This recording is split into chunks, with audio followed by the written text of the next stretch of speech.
Président, ministre, collègues, après l'heure de parole du gouvernement, je n'ai que 10 minutes de temps de parole. Je serai donc aussi direct que vous vous y attendez. On a bien vu aujourd'hui que vous avez changé de ton depuis ce que vous disiez il y a quelques jours.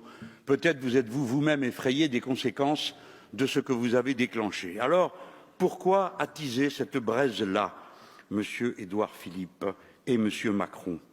Vous avez décidé délibérément d'injecter une dose de poison de méfiance et de discorde dans les veines du pays. Comment osez-vous dire qu'aborder ce sujet, ce serait lever un tabou, en finir avec un déni de la réalité? Comment osez-vous dire que notre pays a été privé de discussion sur ce sujet? La famille Le Pen en a fait son programme depuis 40 ans. Ça fait 40 ans que les mêmes arguments viennent sur la table, 40 ans qu'on fait les mêmes répliques et 40 ans que le peuple français prend ses dispositions électorales en parfaite connaissance de cause. Et le Parlement, il en parle à la moyenne d'un texte par an. Et depuis le début du quinquennat, c'est la 3e fois que vient devant cette Assemblée la question de l'immigration. Autant de bavardage aux conséquences cruelles pour ceux qui en subissent les conséquences. Et quel est le bilan de ce travail législatif? Voilà ce dont vous ne nous avez rien dit, Monsieur le Premier ministre. Quel est le bilan de toutes ces mesures? À quel moment a-t-il été fait? Et en particulier les vôtres, puisque vous avez fait 2 textes. Rien. On ne le sait pas. Personne ne le saura. Alors, on peut quand même se poser la question, si vous y revenez, c'est que le bilan n'est pas bon, sinon vous n'y reviendriez pas. Et si vous avez été mauvais dans le passé, pourquoi seriez-vous bon dans l'avenir? En réalité, nous sommes convoqués pour fournir le décor d'une nouvelle opération de propagande dans une campagne électorale permanente. À mon avis, le pays mérite mieux. Comme vous avez échoué à faire rêver d'être milliardaire, comme en traversant la rue on ne trouve pas de boulot, et comme les grands débats à répétition saoulent, vous remettez en circulation le grand lien social de notre époque, le moment de buzz permanent, la peur et la méfiance. La peur de tout le monde et surtout de ce qui est différent et imprévu. Vous avez choisi de faire, que vous le vouliez ou non, de nouveau de la figure de l'immigré, celle du bouc émissaire des problèmes du pays. L'immigré plutôt que le financier qui pille notre pays, sur lequel vous ne dites rien. L'immigré plutôt que le fraudeur du fisc qui vole chaque année 80 à 100 milliards à ce pays. L'immigré plutôt que les corrompus qui ont bradé l'industrie du pays à l'étranger. Oui, parce que quand les riches et les puissants fuient l'impôt en comparant, ils le font en comparant les régimes fiscaux pour profiter de notre pays sans prendre leur part d'effort à son existence. Alors il se figure que les pauvres font pareil en comparant les régimes sociaux. Avec vous, les étrangers sont adulés s'ils viennent spéculer sur nos richesses, mais ils sont montrés du doigt s'ils viennent en produire par leur travail.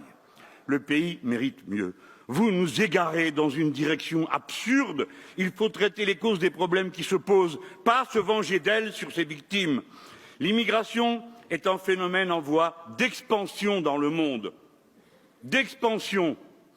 D'abord du fait des ravages des politiques libérales qui dévastent les économies de tant de pays, et notamment du fait de l'Europe qui a soumis 32 pays africains à des accords de partenariat économique ruineux pour eux. Ensuite du fait des guerres que ces violences économiques déclenchent. Enfin, désormais, du fait du changement climatique qui va mettre près d'1 milliard de personnes sur les routes de la fuite. Pour l'instant, seuls 17% des migrants viennent vers l'Europe. Tout le reste se dilue dans l'espace des pays du Sud. C'est le moment maintenant de mettre au point les politiques qui inversent le phénomène. La question la plus urgente est que les gens puissent rester chez eux, car ils ne partent pas par plaisir, ils partent contraints et forcés, faute d'avenir désirable sur place. Et vous, Monsieur Édouard Philippe, comme moi, si nous étions à leur place, nous en ferions autant pour nous-mêmes et pour nos enfants. C'est ce qu'ont fait 500 000 Grecs, 400 000 Espagnols devant la ruine de leur pays. Nous tournons le dos à ce défi lancé à la civilisation humaine dans son ensemble. Les gens doivent pouvoir rester chez eux, vivre et travailler au pays, disait-on il y a 30 ans de cela, quand on refusait les migrations entre régions françaises. Il faut relocaliser les productions, il faut avoir un bon usage des frontières. Les marchandises et les capitaux doivent circuler moins librement pour que les gens ne soient pas forcés d'entrer dans leur danse. Quel genre de mur allez-vous inventer pour vous prémunir du désir de chaque être humain d'améliorer son existence? Vous avez jeté de grosses larmes sur le mur de Berlin. Il est tombé, il s'en est construit depuis 75 dans le monde, sur 40 000 kilomètres de long, c'est-à-dire l'équivalent de la circonférence de la Terre. Tout cela ne mène nulle part. Répondre à un défi nécessite d'abord un bon diagnostic. Le pays mérite mieux qu'un collage de fantasmes et des bricolages de technocrates. Les immigrés sont les victimes d'un ordre économique et géopolitique. Vous les montrez du doigt. Le dommage est plus étendu qu'il n'y paraît, Monsieur le Premier ministre. Un des ancêtres sur 4 de chacun d'entre nous vient de leur rang. Quand on stigmatise le nouvel arrivant, on stigmatise en même temps les millions d'entre nous qui sommes leurs enfants d'hier et qui sommes fiers de leurs sacrifices et de leurs efforts. Le président a osé dire que les milieux populaires n'avaient pas la chance qu'auraient les bourgeois de ne pas fréquenter les étrangers. C'est son vocabulaire, pas le mien. Le pays mérite mieux, car les bourgeois, figurez-vous, fréquentent aussi les étrangers. Mais ce ne sont pas les mêmes. Ils ne s'en rendent pas compte parce qu'ils appartiennent à la même classe sociale. Quant aux milieux populaires, ils ont été parqués de force aux mêmes endroits. Vous voulez mieux mélanger les populations, on y sera favorable. Mais dans l'intervalle, pourquoi stigmatiser ceux qui s'y trouvent? Que savez-vous des milliers d'entre eux qui en viennent et qui sont l'orgueil des réussites de la patrie? Regardez les bancs de cette Assemblée et vous verrez aussi comment la France se fabrique. Et quand bien même, vos enfants sont-ils prêts à se lever à 5 heures du matin pour aller nettoyer les bureaux, prêts à aller respirer l'asphalte, à verser sur les routes, à garder les gosses des autres, à domicile? J'en passe. Pensez de temps à autre à dire merci, quel que soit le statut des personnes. Imaginez ce cauchemar, collègues. Un jour, les immigrés partent tous, fatigués d'être maltraités comme ils le sont. La sécurité sociale serait instantanément ruinée, faute de cotisants en nombre suffisant. L'économie s'effondrerait par anémie de la consommation populaire parce qu'il lui manquerait des centaines de milliers de bras et de têtes qui la font tourner aujourd'hui. Et la France, que devient alors la France? Il faut aimer la France, il faut savoir qui elle est pour comprendre tout ce qu'elle peut faire. Avec le droit du sol, le peuple français peut faire France de tout bois. Nous sommes une nation républicaine, c'est-à-dire que notre devise peut s'appliquer à tout être humain, quelle que soit sa culture ou son ethnie de départ. Nous sommes donc une nation universaliste, ou bien nous ne sommes plus la France. La réponse au problème que soulève inévitablement toute immigration, grande ou petite, tient en peu de mots.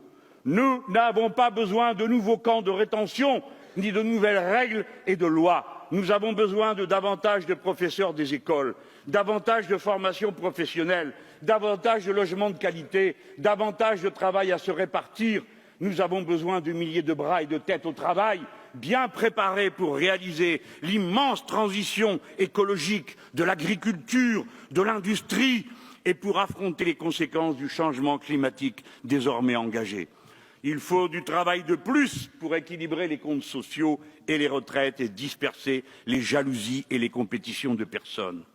Au lieu de quoi vous venez nous parler d'économie sur l'aide médicale d'État au milieu de tout en harmonie, chambrouillis, de considérations contradictoires. Oh, on s'en fout. Mais oui, tout ça, vous picorez sur les bords pour à la fin reprendre dans l'assiette ce que vous avez donné aux gens. Car tout le monde sait comme nous combien les microbes ignorent absolument tout de la situation administrative des gens qui les transportent. Refuser de soigner un malade est un comportement humainement inacceptable. Comme c'est aussi un comportement comptablement absurde.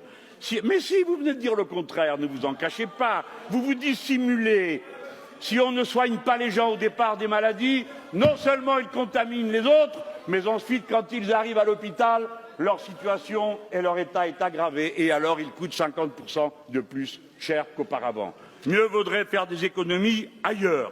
Par exemple, en récupérant l'argent de la fraude sociale des entreprises qui coûte 7 à 9 milliards d'euros à la sécurité sociale. Intéressez-vous plutôt au travail détaché qui oblige des centaines de milliers de personnes à une vie d'esclavage. Le travail détaché qui engendre des milliers d'emplois perdus pour ceux qui vivent ici. Ce débat ne se conclut par aucun vote, aucune proposition. La France mérite mieux. Attention aux apprentis sorciers qui menacent de briser la matrice qui produit la patrie républicaine des Français en tapant sur le clou de l'immigration.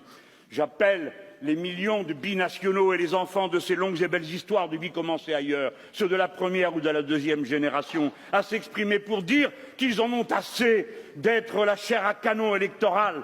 La France est notre partie républicaine commune, elle est le lieu de notre avenir en commun, elle est à tous ceux qui la font vivre et qui l'aiment.